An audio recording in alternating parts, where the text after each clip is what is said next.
Nós vamos fazer contato agora com o presidente do Conselho Nacional de Saúde, Fernando Pigato. Bom dia, Fernando. Bom dia a todos e todas, bom dia também a quem acompanha aí o Brasil atual, né? Gostaria de estar aqui em outro momento, né? Mas infelizmente estamos aqui para falar de uma marca que chegamos no nosso país, né, de 200 mil vidas perdidas, né? 8 milhões praticamente de pessoas infectadas e com esse novo coronavírus, e também isso sem considerar a própria situação, né, de que temos subnotificação no nosso país e num desgoverno, né? Governo aí que tem feito um desserviço e que contribuiu com certeza, né, para que milhares destas mortes evitáveis tivessem acontecido, e também as pessoas que contraíram o vírus, né? Se nós tivéssemos um governo mais sério no nosso país, né, com certeza nós teríamos aí menos vítimas, né, deste novo coronavírus. E em relação justamente a essa marca de 200 mil mortos, né, 200 mil vidas perdidas, e como você falou, boa parte das mortes evitáveis, o Conselho Nacional de Saúde emitiu uma nota ontem falando a respeito dessa situação, mas como você vê hoje o cenário da Covid-19 no Brasil? Porque foram 5 meses para se chegar a 100 mil mortos e depois outros 5 meses para se chegar de novo a 100 mil mortos, mas aquela época, quando se chegou a essa triste marca primeiro, o Brasil estava ali numa situação de estabilização, num platô alto, né, bastante elevado, mas de estabilização em número de casos. E hoje isso não acontece. Na verdade, existe uma ascensão, um aumento no número de casos. A situação é mais preocupante do que no período anterior da pandemia? Existe essa preocupação, nós temos, na verdade, essa preocupação desde a epidemia no nosso país, né, que nós tínhamos ainda no mês de fevereiro, aí um indicativo de que teríamos uma epidemia chegando ao nosso país. De lá para cá, o Conselho Nacional de Saúde tem atuado, né, com muitas manifestações, documentos, enfim, alertas, notas públicas, recomendações, resoluções, né, cartas abertas. Nós somamos também a Frente pela Vida, né, que é importante dizer que, inclusive, essa frente foi constituída a partir do mês de abril, né, e a carta pública que a gente fez ontem sobre essa questão dos 200 mil vítimas, né, mortes pelo novo coronavírus. Nós também tínhamos feito quando chegou nos 100 mil, fizemos quando chegou nos 150 mil. Obviamente que para nós cada vida perdida é uma vida a menos e que a gente precisa lamentar, mas esses momentos, assim, quando a gente marca números exorbitantes, a gente precisa reforçar o alerta, né? E obviamente que as pessoas também, seguindo o mau exemplo do presidente da República, a gente vê que as pessoas também se deixaram levar por este espírito negacionista, né, onde os próprios cuidados que se tinha lá no início, né, que a gente via que a maioria das pessoas tinham cuidado, né, de prevenção, de uso de máscara, de distanciamento social, né, de lavar as mãos, ou seja, todas aquelas medidas importantes que deveriam ser tomadas, pararam de ser tomadas. O governo seguiu, né, fazendo vamos dizer assim, aquilo que o próprio ministro hoje atual diz, que quem manda e quem obedece, e a gente entrou aí numa situação ainda mais grave, né, do que tínhamos lá. Porque lá, por mais divergências que a gente tivesse, e tivemos, e sempre demarcamos as nossas divergências com o então ministro da Saúde, Mandetta, né, aquele momento, início da epidemia, né, nós chegamos a nos reunir, inclusive, né, o próprio secretário nacional de Vigilância em Saúde na época, e estabelecemos algumas formas de atuar a favor da vida, né, colocando a ciência em primeiro lugar. No momento que houve a mudança do primeiro-ministro, que a gente não conseguiu nem ter contato com o primeiro-ministro que assumiu o Taishi após o Mandetta, né, e que foi menos de um mês, e depois, quando entrou esse novo ministro, nós só viemos a ter uma possibilidade de reunião com o ministro atual no mês de setembro, onde a gente levou para ele, inclusive, o reforço das nossas preocupações. Já tínhamos feito no mês de agosto, com a Frente pela Vida, um plano nacional de enfrentamento à pandemia da Covid-19, e até hoje nós não tivemos nem resposta. Ou seja, nós temos o agravamento da situação, o descontrole, né, e, obviamente, a falta de ação do governo federal, né, ainda maior do que existia lá no início da epidemia ou quando se chegou aos 100 mil vidas perdidas, às 150 mil vidas perdidas.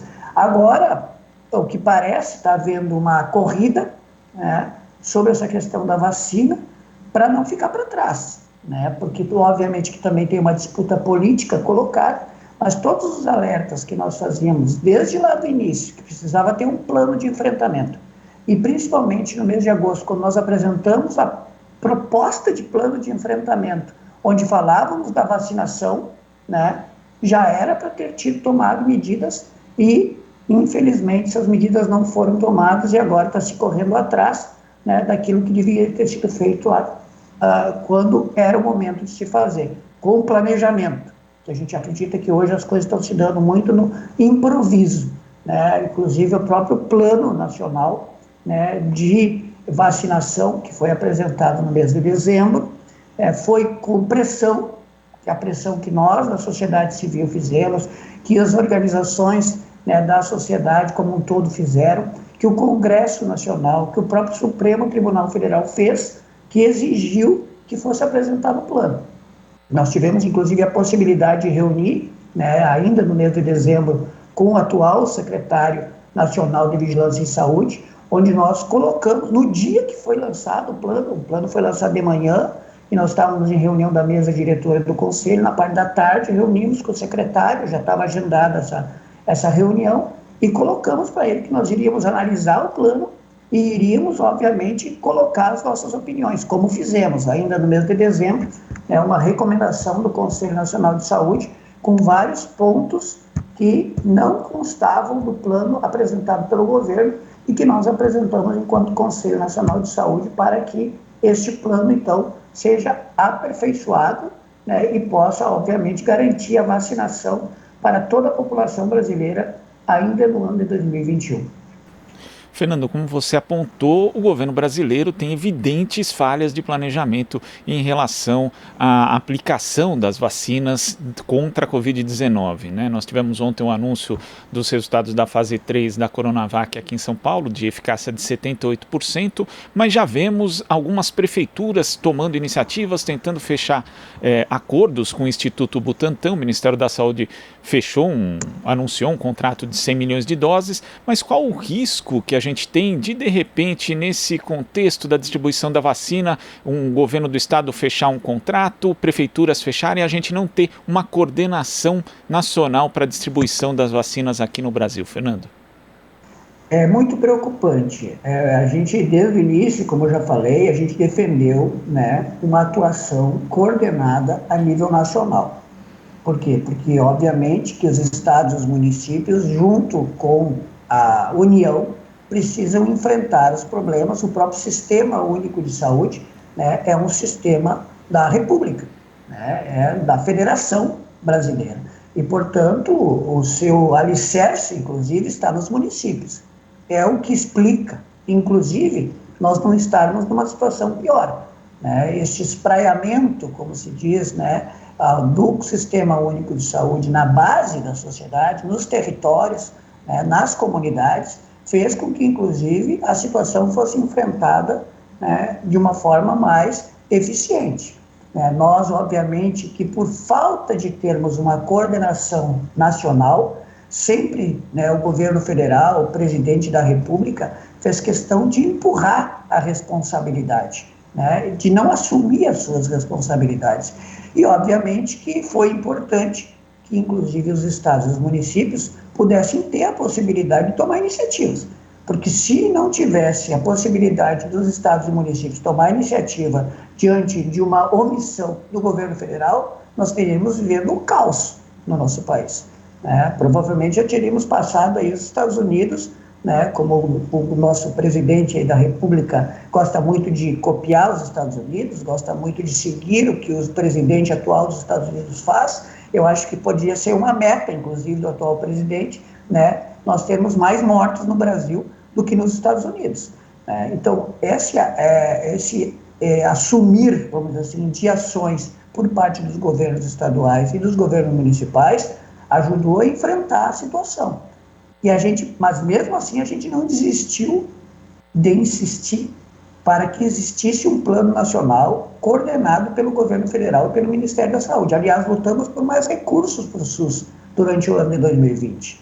Né? Se dependesse do orçamento que tem da União, a gente teria menos de 40 bi que foram colocados a mais no Sistema Único de Saúde ano passado, que a gente inclusive acompanhou através da nossa Comissão de Orçamento e Financiamento, semanalmente emitindo um boletim, e que inclusive houve demora na própria liberação de recursos. Nós temos posicionamento do Conselho que estão aí registrados no nosso site, nas nossas, enfim, várias formas que a gente tem de se posicionar e de falar para a sociedade, né, que houve dificuldade na liberação dos recursos, morosidade na liberação dos recursos, até a própria questão da questão da renda emergencial para chegar na população brasileira, e agravado, inclusive, agora com a falta desses recursos.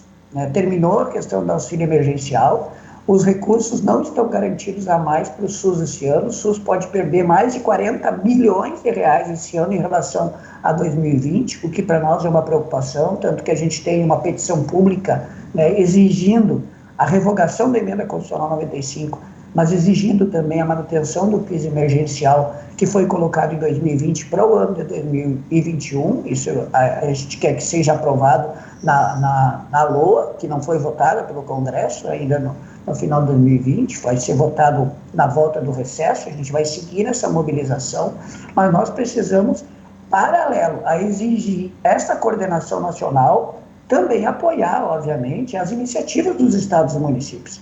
A gente não pode achar que com o discurso que está sendo feito hoje, né, justamente nessa disputa política que está havendo, né, e a gente quer acreditar que muitas daquelas questões que estão sendo faladas vão ser executadas, né, nós queremos acreditar que nós tenhamos nesse nosso país aí, né, mais de 300 milhões de doses para poder a população brasileira ter acesso esse ano, que a distribuição seja equitativa, que seja feita de forma universal e que a população brasileira, como nós estamos na campanha Vacina para Todas e Todos, chegue a todas as pessoas, né? Mas nós não podemos ter, de um outro lado, um presidente que trabalha contra a vacinação, que trabalha contra as evidências científicas, que trabalha a favor da distribuição de um medicamento que está em estoque aí por mais de 20 anos, pelo que a gente sabe, de um medicamento que não tem comprovação científica nenhuma, né, contra o coronavírus,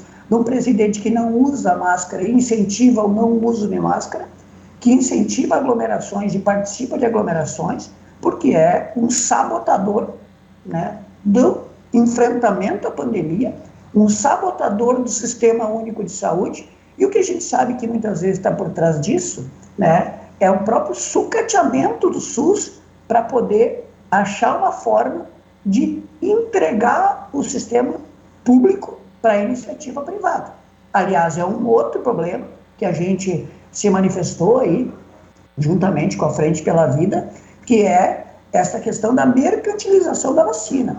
É um outro problema, uma outra preocupação, as clínicas privadas quererem garantir aí, né, a distribuição, me parece, 5 milhões de doses para que as pessoas possam comprar. Ou seja, os privilegiados de sempre, né, recebendo o privilégio de terem acesso antes do sistema público de saúde poder fornecer de forma, como eu já falei aqui, universal, né, com equidade, com integralidade para toda a população brasileira, porque esta é a garantia constitucional. Saúde é um direito de todas, de todos, e dever do Estado brasileiro. Então, estão muitas questões em jogo. Nós sabemos aí que sempre o setor privado está de olho, né, em partes do SUS. Nós tivemos a ameaça, inclusive, da privatização da atenção básica no nosso país, um decreto que o presidente aí em 24 horas revogou, mas que falou que vai voltar a editar o decreto, né, para entregar, inclusive, a atenção básica, né, para a iniciativa privada. Então, a gente sabe que esse é um governo ultra neoliberal e que muitas vezes faz, né, um ataque ao sistema público para tentar justificar, com a dificuldade que as pessoas podem vir a ter de acesso, justificar a entrega, né, para a iniciativa privada, como se fosse uma estrada, né? Deixa a estrada lá cheia de buracos, para que o povo reclame e diga, não, bota um pedágio aí que eu prefiro pagar o pedágio, né, do que andar numa estrada esburacada. Saúde não é estrada. Saúde é vida. Um buraco numa estrada não pode se comparar a uma vida perdida. E é o que a gente está vivendo hoje no Brasil, infelizmente, quando agora a gente ultrapassa aí a 200 mil vidas perdidas, mortes evitáveis. E isso é o que a gente fala, não é algo, o conselho é crítico, não. Quem fala isso é o próprio ex-ministro da Saúde, Luiz Henrique Mandetta, né? Ele disse várias vezes, tem publicado isso, né, que apresentou para os ministros e para o presidente da República que se nós tivéssemos feito tudo certo, nós poderíamos ter, obviamente, e é triste, seria lamentável, em torno de 40 mil vidas perdidas no Brasil. E que, se as coisas não fossem feitas certas, poderiam passar de 180 mil. Pois bem, passamos de 200 mil. Então, parece que agora, passando de 200 mil, inclusive o próprio ministro vai à rede nacional, né, se solidarizar com as famílias. O presidente continua na mesma toada. Lamentamos, mas vida que segue, ou seja, parece que esse aí não tem conserto mesmo. Eu acho que é muito preocupante o momento que a gente está vivendo, mas nós precisamos continuar fortalecendo aí o Sistema Único de Saúde e defendendo a vida das pessoas. E sobre esse momento, Fernando, nós temos aí diversas cidades, inclusive estados mesmo, com seus sistemas de saúde perto do colapso por conta das internações decorrentes da Covid-19. A Prefeitura de Belo Horizonte, por exemplo, determinou o fechamento do comércio a partir da segunda-feira, porque as UTIs já têm ali mais de 86% de lotação. Em São Paulo, de quarta para quinta-feira, houve um aumento de 4% no número de internações de UTIs, sendo que o cenário considerado normal pelos técnicos não passa de 1%. Que medidas teriam que ser tomadas pelo poder público hoje para evitar o aumento no número de casos de Covid-19 e também o próprio colapso dos sistemas de saúde? Olha, nós defendemos o Conselho Nacional de Saúde desde o início da pandemia, né, que se precisasse, se fosse necessário, precisava adotar medidas mais radicais, né, porque a morte é algo radical. A morte é algo que não pode ser naturalizado, né? Morreu 1, morreu 10, morreu 100, morreram 1.000 pessoas, morreram 100 mil, 150 mil, 200 mil pessoas. Não pode ser naturalizada essa situação. E nós precisamos fazer com que as medidas, aquelas que são as medidas, inclusive, orientadas pela Organização Mundial da Saúde, pelas autoridades sanitárias do Brasil e do mundo, sejam efetivadas. Onde é necessário se fazer lockdown, tem que fazer lockdown. Tem que ter medidas extremas para uma situação extrema. Ou as pessoas vão continuar morrendo, ou aqueles, né, que defendem, vamos dizer assim, o lucro acima de tudo, vão continuar achando que tem que liberar geral mesmo, morra quem morrer, azar de quem morrer, como se fosse uma roleta russa. Quer dizer, nós precisamos ter medidas radicais para situações radicais. Como diz um colega nosso, na mesa diretora do Conselho Nacional de Saúde, né, situações complexas requerem ações complexas. E se é complexo que se haja, né, lockdown, que se feche tudo, por que no Reino Unido, por que lá na Inglaterra, por que nos países da Europa, né, se adota a todo momento medidas extremas? Se adota medidas extremas porque a situação chega no extremo. Então nós precisamos sim no Brasil, né, inclusive em Belo Horizonte, nós participamos de uma atividade de solidariedade à presidenta do Conselho Municipal de Saúde, porque em determinado momento em Belo Horizonte, a prefeitura decidiu fazer o lockdown com o apoio do Conselho Municipal de Saúde E a presidenta do Conselho Municipal, que deu uma entrevista que saiu na imprensa tradicional, vamos dizer assim, né, foi inclusive ameaçada de morte por empresários. Quer dizer, as pessoas não se dão conta, né, de que a gente precisa preservar as vidas, porque não existe economia sem vida. Nós, inclusive, no documento que a gente fez no lançamento da nossa campanha da Frente pela Vida, né, o Brasil precisa do SUS, que a gente fez agora em dezembro, tivemos, inclusive, no Congresso Nacional, levando, né, esses documentos lá ao Senado, ao próprio presidente da Câmara, né, Rodrigo Maia, fizemos um dia inteiro de atividades, né, um ato virtual também para que as pessoas pudessem estar acompanhando, né, reforçando essa campanha do Brasil precisa do SUS. Nós mostramos a necessidade que tem de que a economia e a saúde estão interligadas. Então nós precisamos, para salvar a economia, inclusive, preservar a vida das pessoas, né? Se nós tivéssemos adotado desde o início, né, medidas eficientes, a própria economia estaria respondendo melhor, como vários países têm mostrado isso. Aliás, isso já é história. A história já mostrou que em outros momentos, onde houve ações efetivas, enfrentamento a epidemias, enfrentamento a problemas, né, de saúde que atingiram a humanidade, quando foram resolvidas de forma mais eficiente, mais eficaz, como eles gostam de usar essas palavras, a economia se recuperou mais rápido.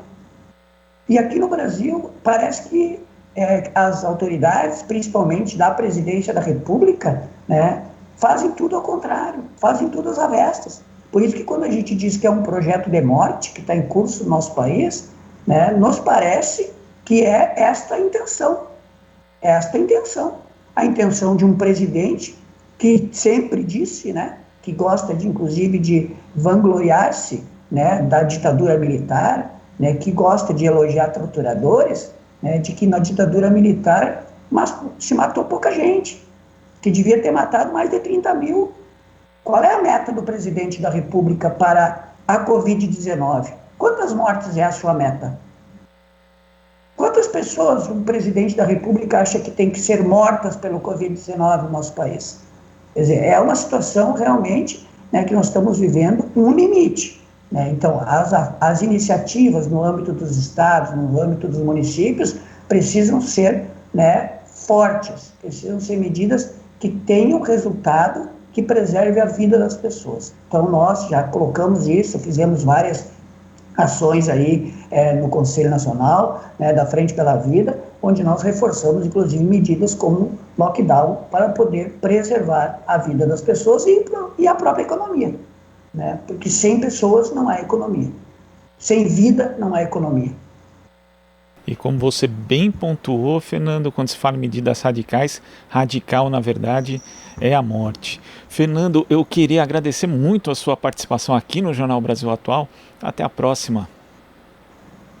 Agradeço também a oportunidade, como eu já falei no início, num momento triste, né, num momento que a gente, enfim, gostaria de estar conversando sobre outras questões construtivas que a gente precisa, tem vários projetos importantes que a gente precisa fazer acontecer no nosso país, mas é necessário que a gente não deixe, né, passar despercebido esse momento que a gente está vivendo e queremos continuar aí, né, lutando para que haja vacinação, né, para toda a população brasileira, né, ainda no ano de 2021, obviamente respeitando todos os grupos, inclusive, que nós colocamos na própria recomendação do Conselho, né, sobre os grupos prioritários que devem estar sendo atendidos agora. Então, eu faço a sugestão, né, que as pessoas entrem aí no site do Conselho Nacional de Saúde para poder olhar o que diz a nossa recomendação número 73, do dia 22 de dezembro, né, onde a gente fala do Plano Nacional de Vacinação e onde a gente apresenta, inclusive, as complementações que a gente acha que são importantes